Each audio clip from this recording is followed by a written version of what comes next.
আসলাম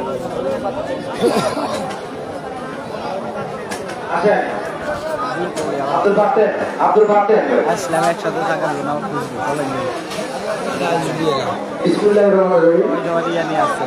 আজকে উলিপুর বাস্তবায়নের উদ্দেশ্যে বিভিন্ন স্তরের জনগণ, সম্মানিত শ্রেণী, পেশাজীবী, রাজনৈতিক কর্মী, আমরা সবাই আপনারা দাঁড়িয়ে একটাই স্লোগান যে আসলে উলিপুরে যানজট কমানোর জন্য, মানুষের শক্তির জন্য, মানুষের খাবার জীবনযাপনের জন্য বাইপাস রাস্তা খুবই প্রয়োজন। আমরা এখানে দাঁড়িয়ে এতক্ষণ যে কথাগুলো শুনলাম সেগুলো সবই আমাদের প্রাণের দাবির কথা।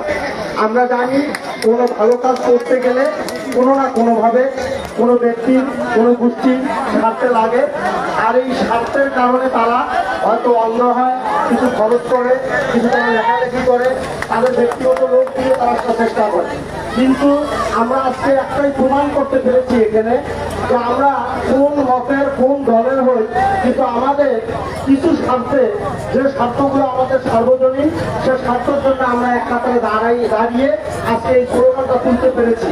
আমি আশা করব শত বাধা থাকুক, তারপরে আমাদের এই যে প্রাণের দাবি যেটা, সেটা হলো বাইপাস রাস্তা হবে। হওয়ার পরে আমাদের উলিপুর, আমরা জানি এটা একটা বিশাল উপজেলা, যেটা একটা উপজেলা একটা আসন, সে কারণে এখানে নানা ধরনের মানুষের আগমন ঘটে।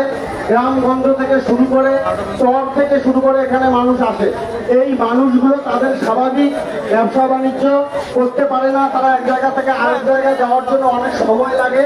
সে কারণে একটা বাইপাস রোড হলে মানুষ সেখানে সার্বজনীন সেবা পাবে। আর এই সেবার জন্য, মানুষের ভোগান্তি দূরের জন্য আমরা যারা আজকে কাতারে দাঁড়িয়ে আমাদের এই দাবিগুলোর কথা বলতে এসেছি, আমি ব্যক্তিগতভাবে বাংলাদেশ জাতীয়তাবাদী দলের পক্ষ থেকে তাদেরকে ধন্যবাদ জানাচ্ছি, এবং প্রশাসন সহ আজকে মিডিয়া কর্মী এবং সবাই যারা এখানে উপস্থিত হয়েছেন, আমরা আশা করব এই দাবিটার জন্য যেখানে আমাদেরকে যেতে হবে আমরা স্ব-উদ্যোগে আমাদের নিজ খরচে সেখানে যাব। সেটা জেলায় হোক, জেলার বাইরে গিয়েও যদি হয় ইনশাল্লাহ আমরা যাব।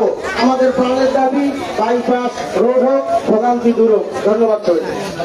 ধন্যবাদ বক্তব্য দেন Ulipur MS high school and কলেজের ছাত্র শিক্ষক আমাদের এই মানববন্ধনে উপস্থিত হয়েছেন। আমরা করতালির মাধ্যমে তাদেরকে অভিনন্দন জানাই।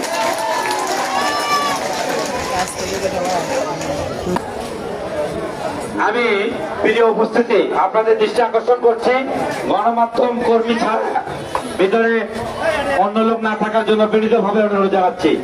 তাহলে না হলে আমাদের এই প্রোগ্রামটি প্রকাশ করতে অসুবিধা ব্যাহত হবে। এবারে আমাদের মাঝে ধানসির নিজেকে একটা দিয়ে মানববন্ধনে শরীর জন্য মিছিল এসেছে, আমরা তাদেরকে অভিনন্দন জানাচ্ছি। এবারে বক্তব্য রাখবেন কুড়িগ্রাম জেলা পরিষদ সাবেক সদস্য আনোয়ার ইসলাম খোকা।